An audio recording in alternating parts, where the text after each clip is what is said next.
धृतराष्ट्र को किस पाप के कारण अपने 99 पुत्रों की मृत्यु का दुख प्राप्त हुआ। कौरवों और पांडवों के बीच चलने वाला महाभारत युद्ध अपने अंतिम चरण में था। जब दुर्योधन का वध भीम ने कर दिया, तब महाभारत युद्ध समाप्त हो गया। धृतराष्ट्र के सभी 99 पुत्रों की मृत्यु हो चुकी थी। गांधारी, धृतराष्ट्र और दुर्योधन की पत्नी भानुमति दुर्योधन के शव के पास बैठकर विलाप कर रहे थे। तब रोते हुए धृतराष्ट्र ने श्री कृष्ण से पूछा, आखिर मैंने ऐसा कौन सा पाप किया था जिसके कारण मुझे जीते जी अपने सभी पुत्रों के मृत्यु का दुख भोगना पड़ रहा है। श्री कृष्ण ने दुखी धृतराष्ट्र को समझाया कि यह तो पहले ही निश्चित हो गया था कि इस युद्ध में समस्त कुरुवंश का नाश हो जाएगा। मैंने बहुत प्रयास किया इस युद्ध को टालने का, परंतु दुर्योधन की हठ और आपके पुत्र मोह के कारण इस युद्ध को टालना असंभव हो गया था, जिसके कारण युद्ध ही एकमात्र उपाय रह गया था। तब धृतराष्ट्र ने कहा कि आप कोई साधारण पुरुष तो हैं नहीं, आप तो साक्षात नारायण के अवतार हैं। कृपा करके आप मुझे बताइए कि आखिर मैंने ऐसा कौन सा पाप किया था जिसके कारण मुझे अपने 99 पुत्रों के शव उठाने का दुख प्राप्त हुआ। तब श्री कृष्ण ने धृतराष्ट्र के पिछले जन्मों को देखना प्रारंभ किया। उन्हें धृतराष्ट्र के पिछले 99वें जन्म में एक घटना ऐसी दिखाई दी जिसके कारण राजा धृतराष्ट्र को उनके कर्मों का फल इस जन्म में भोगना पड़ा। श्री कृष्ण ने धृतराष्ट्र को बताया कि कोई भी अपने कर्मों के फल से नहीं बच सकता है, चाहे वो अच्छे हो या बुरे। अतः उन्होंने धृतराष्ट्र के पूर्व जन्म में घटित हुई उस घटना को बताया। श्री कृष्ण ने बताया कि धृतराष्ट्र ने अपने पिछले 98 जन्मों में बहुत से पुण्य किए थे। वह अपने 99वें जन्म में एक भील राजा था जो अपनी प्रजा को बहुत प्रेम करता था। उसकी प्रजा भी उसे बहुत सम्मान देती थी। उसके राज्य में समस्त प्रजा खुश थी।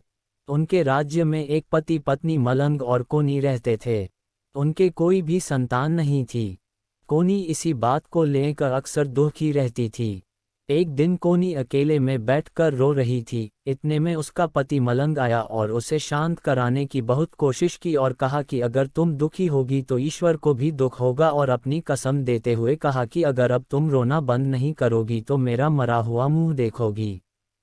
तब जाकर कोनी शांत हुई और कभी न रोने का निश्चय किया। कुछ दिन बीतने के बाद एक दिन मलंग जब शिकार पर चला गया, तब कोनी चावल बीनने में लग गई। थोड़ी देर बाद वहां एक चिड़िया आ गई और चावल के दाने चुगने लगी। देखते देखते वहां बहुत सी चिड़िया आ गईं। ऐसा रोज होने लगा। कोनी ने अपने पति से बोलकर उन सभी चिड़ियों के लिए घर बनवा दिया। अब वे सारी चिड़िया, जिनकी संख्या 99 थी, वहीं रहने लगीं। कोनी उन सभी पक्षियों को अपने बच्चे की तरह मानने लगी थी। एक दिन मलंग शिकार पर गया, लेकिन दिन भर उसे कोई भी शिकार नहीं मिल पाया। फिर उसे एक पेड़ पर कुछ पक्षी दिखे। मलंग ने उन पर अपने बाण से निशाना साधा। अचानक उसे उन पक्षियों के बीच उसकी पत्नी दिखाई दी, जो उससे गुस्से में कह रही थी कि जिसे मैं अपने बच्चे की तरह मानती हूँ, क्या आप उसे मारेंगे? इतना सुनकर मलंग का मन परिवर्तित हो गया और उसने उसी समय प्रण लिया कि वह अब कभी भी किसी पशु पक्षी का शिकार नहीं करेगा। घर आकर उसने ये सारी बात अपनी पत्नी को बताई। उसकी पत्नी ने पूछा कि अब वह क्या करेगा। तब मलंग ने कहा कि अब मैं खेती करूंगा। कोनी बहुत खुश हुई। उसने मलंग से सोमनाथ बाबा के दर्शन की इच्छा प्रकट की। ये सुनकर मलंग भी तैयार हो गया, लेकिन समस्या ये थी कि उन सभी पक्षियों को यात्रा पर कैसे ले जाते। मलंग ने सोचा कि वह अपने पक्षियों को राजा के पास छोड़ देगा, फिर दोनों यात्रा पर जाएंगे। इस पर कोनी ने सहमति जताई और सोचा कि राजा के पास ये पक्षी सुरक्षित रहेंगे। वह दोनों राजा के पास अपने पक्षियों को लेकर गए और राजा से सारी बात बताई। राजा बहुत खुश हुआ और उनको जाने की आज्ञा दे दी। तब वे दोनों यात्रा पर निकल गए। दोनों के यात्रा पर जाने के कुछ दिन बाद राजा को पेट का रोग लग गया, जिसके कारण राजा बीमार हो गया। वह कुछ भी खाता तो उसे पचता नहीं। सभी लोग इस बात से परेशान था। उसका रसोइया भी बहुत परेशान था कि वह आखिर राजा को ऐसा क्या खिलाए जो राजा को पचे और राजा ठीक हो जाए। एक दिन उस रसोइये को किसी ने कहा कि क्यों न तू अपने राजा को प्रतिदिन के भोजन के अलावा कुछ और बना के खिलाए। रसोइया इस बात से सहमत हो गया कि शायद मेरे ऐसा करने पर राजा का रोग ठीक हो जाए। उसने फिर मलंग और कोनी के पक्षियों में से एक का मांस बना के राजा को दिया, जिसे खाकर राजा बिल्कुल ठीक हो गया। फिर उसने प्रतिदिन राजा को उन्हीं पक्षियों का मांस बनाकर खिलाने लगा।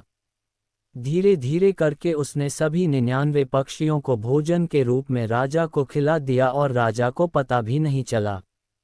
फिर वह दिन भी आ गया जब मलंग और कोनी वापस यात्रा से आए और राजा से मिले और उनको भगवान सोमनाथ का प्रसाद दिया। इसके बाद उन दोनों ने अपने बच्चों पक्षियों को राजा से मांगा। राजा ने अपने मंत्री से उनके पक्षियों को लाने को कहा। मंत्री गया तो परंतु वापस नहीं आया। उसने फिर अपने अन्य लोगों को भेजा, परंतु उनमें से कोई भी वापस नहीं आया। राजा ने क्रोध में आकर उन सबको बुलाया और पूछा, तो मंत्री ने सारी बात बताई। राजा को ये बात सुनकर बहुत दुख हुआ, लेकिन अनजाने में ही सही पाप तो उससे हो गया था। ये सब जानकर कोनी ने क्रोध में आकर राजा को शाप देते हुए कहा, क्या तू अंधा हो गया था जब अपने भोजन में मेरे बच्चों को खा रहा था? जा, मैं तुझे शाप देती हूँ कि तू भी अंधा हो जाएगा, और जैसे तूने मेरे 99 बच्चों को खाया है उसी प्रकार तेरे जीते जी तेरे 99 बच्चों की मृत्यु हो जाएगी और तू कुछ नहीं कर पाएगा। इसी शाप के कारण धृतराष्ट्र जन्म से अंधे हुए और उनको जीते जी अपने सभी 99 पुत्रों की मृत्यु का दुख उठाना पड़ा। वही कोनी और मलंग महाभारत काल में पांडु और कुंती के रूप में जन्मे और कौरवों के विनाश का कारण बने। तो दोस्तों, कैसी लगी आपको ये प्राचीन कथा? यदि अच्छी लगे तो लाइक और चैनल को सब्सक्राइब करें।